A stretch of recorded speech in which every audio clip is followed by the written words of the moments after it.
Hello everyone, welcome to the control system playlist. Today we are discuss one IMP example for electrical engineering control system subject.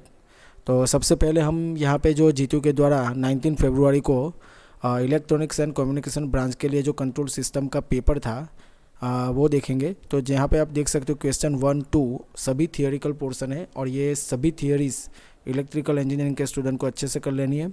और आज के video में हम जो discuss करने वाले हैं वो क्वेश्चन 3 का सी एग्ज़ाम्पल जो और में है।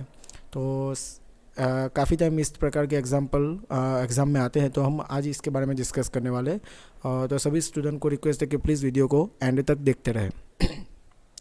तो क्वेश्चन ये है कि close loop transfer function of control system is given by C of S upon R of S is equal to k upon s raised to 4 plus 6s cube plus 30s square plus 60s plus k. First, determine the range of k must be lie for this system to be stable. And second, what should be upper limit of k is all the closed loop pole are required to be the left side of the line sigma is equal to -1. Okay, तो 7 mark में ये example पूछा गया है और IMP example है।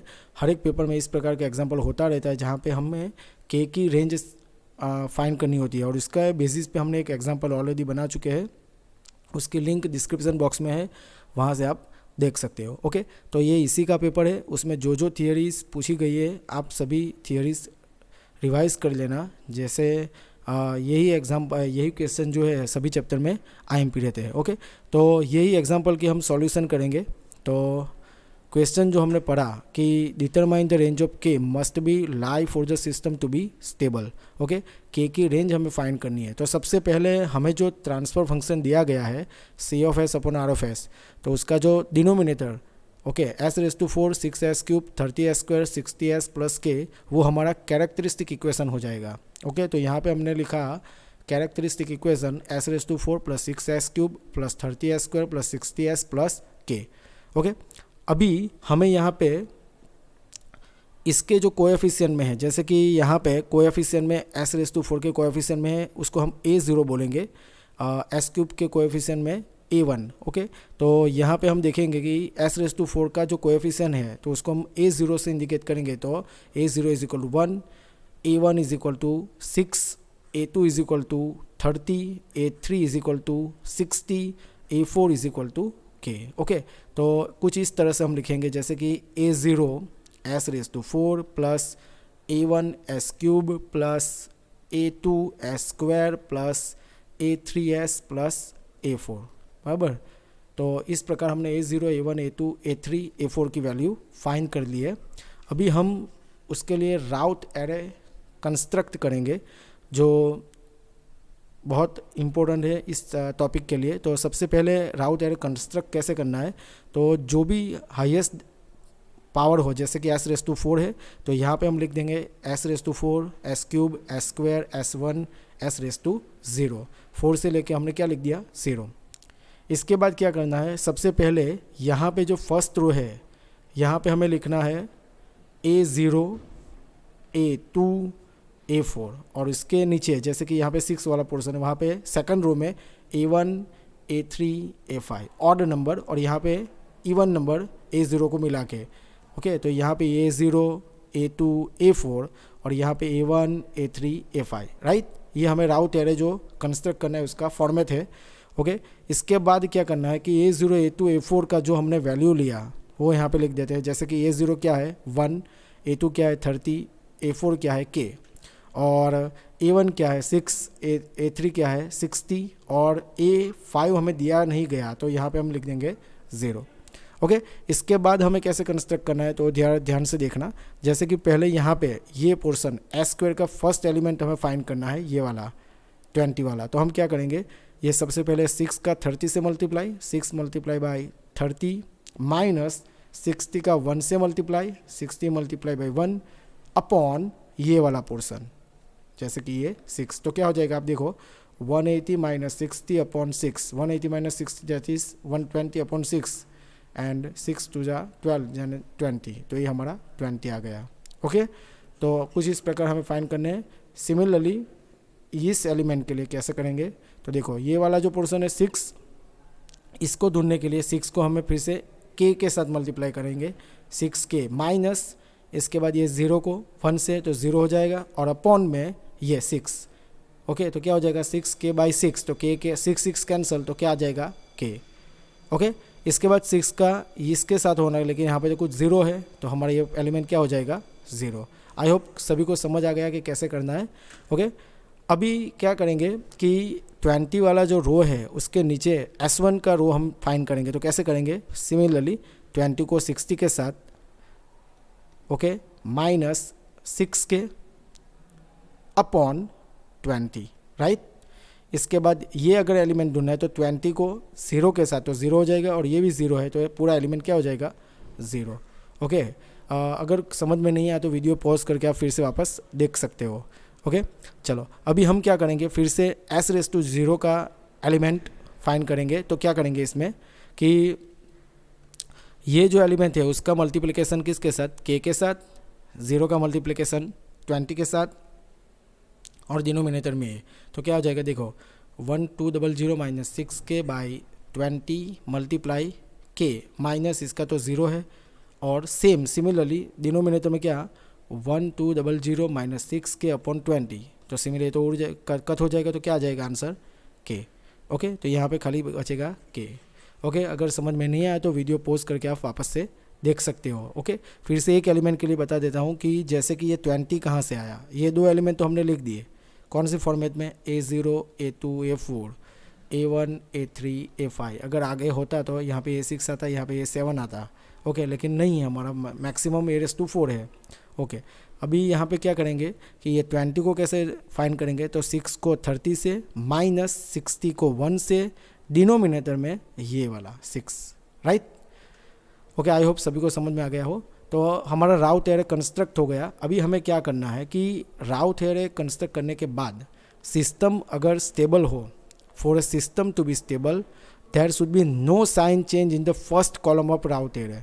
तो आप यहाँ पे देख सकते हो कि ये हमारा फर्स्ट कॉलम है 1 6 20 1200 माइनस 6k अपॉन 20 और k। अगर सिस्टम स्टेबल होगा तो जो हमारा राउट जो फर्स्ट कॉलम है सभी में साइन क्या हो जाएगी, सेम, प्लस प्लस, कोई भी साइन चेंज नहीं होगा। अगर यहाँ पे प्लस में से माइनस और माइनस में से प्लस हो जाएगा, साइन चेंज हो जाएगा, तो सिस्टम अनस्टेबल हो जाएगा। लेकिन यहाँ पे आप देख सकते हो कि जो फर्स्ट कॉलम है सिस्टम स्टेबल होने के लिए सभी वैल्यूज़ ग्रेटर देन 0 होनी चाहिए। ओके, तो हम क्या करेंगे, हमें पता है 1 is greater than 0, 6 is greater than 0, 20 is greater than 0 because positive. Okay, लेकिन यहाँ पे k की वैल्यू हमें पता नहीं है जो कि हमें फाइंड करनी है। तो हम क्या करेंगे, फॉर स्टेबल सिस्टम, यहाँ पे लिखा हुआ है for system to be stable there should be no sign change in first column of Routh array. Okay, तो हम क्या करेंगे, पहले 1200 minus 6k upon 20 is greater than 0 और यहाँ पे k is greater than 0। Okay, तो हमें यहाँ पे रेंज मिल जाएगी। तो यहाँ से आप अगर k की वैल्यू फाइंड करोगे तो तुम्हें k less than 200 so that hence the stable range of k, हमें k की रेंज क्या मिल गई, 0 less than k less than 200। k की वैल्यू हमें 0 से 200 के बीच में मिल जाएगी। ओके, अगर सिस्टम स्टेबल है तो। अगर सिस्टम स्टेबल नहीं होगा तो कोई भी एक साइन माइनस आ जाएगी, जैसे कि यहाँ 1 6 ये हो जाएगा माइनस, तो सिस्टम अनस्टेबल हो जाएगा। लेकिन हमारा सिस्टम स्टेबल है so that we can find the range of k is 0 less than k less than 200। Okay, तो ये हमारा फर्स्ट क्वेश्चन कंप्लीट हुआ। Determine the range of k must be lie for the system to be stable. Okay, now सभी को अभी अच्छे से ध्यान देना है। सेकंड वाला जो पॉइंट है जो कि what should be upper limit of k is all the close loop pole are required to be the left side of the line sigma -1। Okay, तो हम क्वेश्चन को ज़रा अच्छे से समझेंगे। तो यहाँ पे आप देख सकते हो कि s⁻4 6s³ plus 30s² plus 60s plus k हमें कैरेक्टरिस्टिक इक्वेशन दिया गया है। s⁻4 को हम क्या लिख सकेंगे कि s⁻4 -0, सिमिलरली 6s³ -0। ओके, तो यहाँ पे s के साथ कोई भी नंबर्स नहीं है, इसका मतलब ये 0 हो जाएगा। लेकिन अगर सिग्मा -1, तो यहाँ पे आप देख सकते हो कि जैसे कि हमारे रियल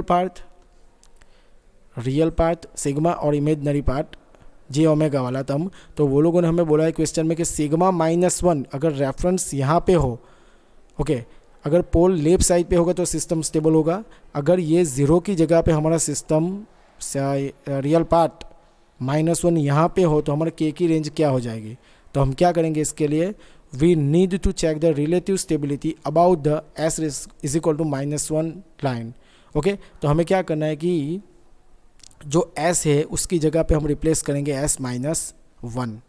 ओके, तो हमारा जो ये कैरेक्टरिस्टिक इक्वेशन है उसकी जगह पे एस की जगह पे हम रखेंगे S-1⁴ सभी एस की जगह पे। तो आप यहाँ पे देख सकते हो कि एस की जगह पे S-1 लिखा तो क्या हो गया, S-1⁴ plus 6S-1³ plus 30S-1² plus 60S-1 plus k is equal to 0।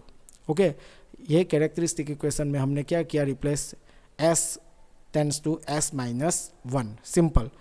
Okay, तो हमारा ये इक्वेशन हो गया। इसके बाद हमें कुछ फॉर्मूलास लगा के हमें उसको सॉल्व आउट करना है। तो यहाँ पे सबसे पहले क्वेश्चन S-1⁴ का क्या हो जाएगा, तो एक सिंपल सा फॉर्मूला आप सभी नोट डाउन कर लेना कि A-B⁴ होगा, तो उसका जो फॉर्मूला है वो है A⁴ -4A³ plus 6A² minus 4AB³ plus B⁴ that is the formula to find out S-1⁴ जहाँ पे हमें A is equal to S रखना है, A is equal to S रखना है, B इज इक्वल टू क्या रखना है 1। अगर ये फॉर्मूला में आप यहाँ पे रख दोगे तो तुम्हें ये तब मिल जाएगा पूरा।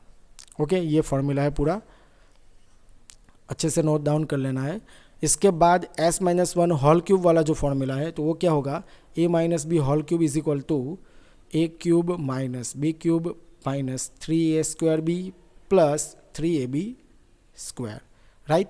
तो ये सभी फॉर्मूलाज अगर आप यहाँ पे इम्प्लीमेंट कर दोगे, ये तो इजी वाला ही है, A-B² इज इक्वल टू क्या हो जाएगा, A² minus 2AB plus B², right. Okay, तो ये सभी फॉर्मूलाज आप नोट डाउन कर लीजिए वीडियो को पोस्ट करके। आगे हमें जो आगे फाइंड आउट करना है कि अगर सिग्मा -1 हो जाए, सिग्मा की वैल्यू रेंज यहाँ पे 0 से लेके अगर -1 हो जाए तो के की रेंज क्या होगी। तो हमने कैरेक्टरिस्टिक इक्वेशन में एस की जगह पे S-1 रख दिया। तो फाइनली जो characteristic equation, new characteristic equation मिला वो क्या है, S⁴ plus 2S³ plus 18S² plus 14S minus 35 plus k is equal to 0। Okay, तो अभी हमें इस कैरेक्टरिस्टिक इक्वेशन के लिए हमें फाइंड आउट करना है k। तो कैसे करेंगे फाइंड आउट, तो पहले देख लीजिए। सबसे पहले हमें A0 क्या मिलेगा 1, यहाँ पे 1, A1 क्या मिलेगा 2, A2 क्या मिलेगा 18, A3 14, A4 माइनस 35 और A5 क्या हो जाएगा k, राइट। A5 क्या हो जाएगा k, या फिर आप पूरे टर्म को कांस्टेंट में भी ले सकते हो, राइट। तो A0 A2 A4 तो यहाँ पे ये हो जाएगा -35 प्लस k। अगर A5 आपको नहीं लिखना है तो कांस्टेंट में इसमें नहीं लिखोगे तो चलेगा। ओके, तो क्या हो जाएगा, यहाँ पे हम लिखेंगे हमारे फॉर्मेट के हिसाब से राउट एरे कंस्ट्रक्ट करना है, तो ये A0 हो जाएगा, ये A2 और ये A4 और यहाँ पे A1 A3 A5 वैल्यूज़ रख दी हमने यहाँ पे फॉर्मेट के हिसाब से। अब आगे हमें क्या फाइंड आउट करना है कि ये टर्म ढूंढना है। तो कैसे करेंगे हम, 2 18 36 minus 14, okay, 2 multiply by 18 minus 14 1 14 upon 2, तो क्या हो जाएगा 36 minus 14 divide by 2 that is 22 divide by 2 that is 11। तो ये हमें तब मिल गया 11, राइट। वैसे ही सिमिलरली हमें ये वाला टर्म जो ढूंढना है तो कैसे करेंगे, इसका मल्टीप्लिकेशन इसके साथ माइनस 0 का 1 એટલે 0 हो जाएगा अपॉन 11, राइट। तो हमें ये तब मिल जाएगा, राइट। सिमिलरली आगे तो नहीं होगा, 0 हो जाएगा, इसलिए अभी आगे हमें ये एलिमेंट फाइंड आउट करने के लिए 11 का 14 से मल्टीप्लाई माइनस इस एलिमेंट का इस एलिमेंट से अपॉन 11, तो हमें ये एलिमेंट मिल जाएगा। इसके बाद ये टर्म 0 हो जाएगा, यहाँ पे 0 है। इसके बाद ये एलिमेंट फाइंड आउट करने के लिए इसको इसके साथ multiply minus 0 multiply by 11 upon this term so that you can find this term -35 plus k, that is route array। Okay, s⁴ cube square 1 0। तो हमने ये राउट एरे कंस्ट्रक्ट कर लिया sigma is equal to -1 new reference point के लिए। अभी अगर हमारी सिस्टम स्टेबल है और हमें के की वैल्यू फाइंड करनी है, तो हमें पता है कि ये पूरा कॉलम पॉजिटिव होना चाहिए। That means positive, that means there is no sign change in first column of Routh array. तो क्या हो जाएगा कि ये टर्म हमारा s⁴ का जो एलिमेंट, ये वाला एलिमेंट, और s⁴ का ये एलिमेंट ग्रेटर देन 0 हो जाएगा। There is no sign change, so that हमें k की वैल्यू यहाँ पे ग्रेटर देन 35 और यहाँ पे लेस देन 112 मिलेगा। तो इसका मतलब ये हो गया कि k की range 35 less than k less than 112, all the poles will be lie to the left of sigma is equal to -1। Okay, तो सिस्टम स्टेबल होने के लिए पूरे पोल्स हमें लेफ्ट साइड में लाए होंगे, तो सिस्टम हो जाएगा स्टेबल। ओके, तो ये क्वेश्चन बहुत IMP है, 60 मार्क्स में 7 मार्क्स में ये पूछा गया है अभी हाल ही जो GTU में एग्ज़ाम हुआ उसमें। तो determine range of k, okay, and what should be the upper limit of k, all the closed loop pole are required to be left side of the line sigma is equal to -1। I hope सभी को समझ में आ गए हो। अगर कोई दूसरा example जो आपको समझना है और आपको नहीं आया और आपको लर्न करना है, समझना है, तो प्लीज़ कमेंट करें और क्वेश्चन नंबर टाइप करके कमेंट करें। I will try to solve this example in next video. Thank you very much.